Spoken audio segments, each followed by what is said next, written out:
அந்த அளவுக்கு எங்களுக்கு வசதி இல்லைங்க. எங்கயோ கடனை ஒண்ணு வாங்கி செய்ய வேண்டியதுதான். தங்கச்சி ஓடி போனவன்னு ஊரெல்லாம் தமுக்கு போடுறாங்களே. 10,000 கொடுத்தா அந்த தமுக்க உங்க கையில கொடுத்துருவாங்களோ? சுகுணா, நீ சும்மா இருமா. இது குடும்ப நடத்துற வீடு. உங்க பேச்ச பார்த்தா சந்தையில மாடு பிடிக்கிற மாதிரி இருக்கு. என்னடி சொல்ற இப்ப நீ? மரியாதையா வெளியே போன்னு சொல்ற. நீ மரியாதையா பேசி பழகுங்க. இல்லன்னா நாக்க இழுத்து வச்சு அறுத்து விடுறேன். ஏத்துறீங்க சட்டத்துக்கு வாங்க. பொண்ணு வாங்க வேண்டாம். பொண்ணு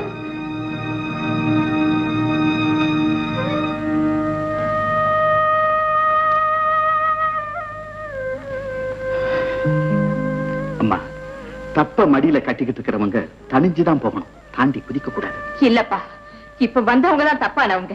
என்னென்ன தப்புக்கு இவ்வளவு விலைன்னு பட்டியல் போடுற தப்பான வியாபாரிங்க. நீ இப்படி பேசுறதுனால உன் தங்கச்சி நல்லவள் ஆயிடுவாளா? ராதிகா சத்தியமா கெட்டவ இல்ல. நாகரிகமான சூழ்நிலை அவளை தடுமாற வச்சிடுச்சே தவிர அவளுடைய மனசு புனிதமானதுப்பா. வேப்ப மரங்களுக்கு மத்தியில வளர்ந்தாலும் கரும்பு கசக்காது. உண்மையை சொல்லணும்னா அவ இப்படி ஆகிறதுக்கு நாம தான் காரணம். நல்லா இருக்கு. ராத்திரியோட ராத்திரியா முக்காடு போட்டுக்கிட்டு ஓடுன்னு நானா விரட்டினேன்?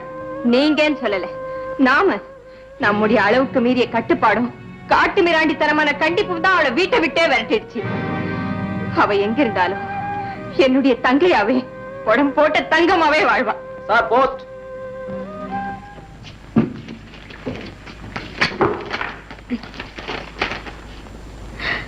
அப்பா, ராதிகா டெல்லியில இருக்கலாம்.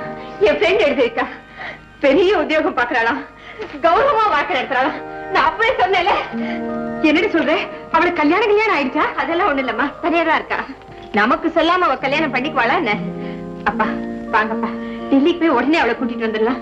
இல்லம்மா, என்ன பொறுத்த வரைக்கும் எனக்கு ஒரே பொண்ணுதான், ராதிகா என் பொண்ணு. உங்க வைராகியத்தை நீங்க விட மாட்டீங்க இல்ல? அப்ப நானும் அம்மாவும் போயிட்டு வரோம். எப்போ அவ எனக்கு பொண்ணு இல்லையோ உங்க அம்மாவுக்கும் அப்படித்தான். ஆனா என்னைக்குமே அவ எனக்கு தங்கச்சிதான். நான் போய் அழைச்சிட்டு வரேன். உன்னை தடுக்கிற பாவத்தை நான் ஏன் செய்யணும்? போயிட்டு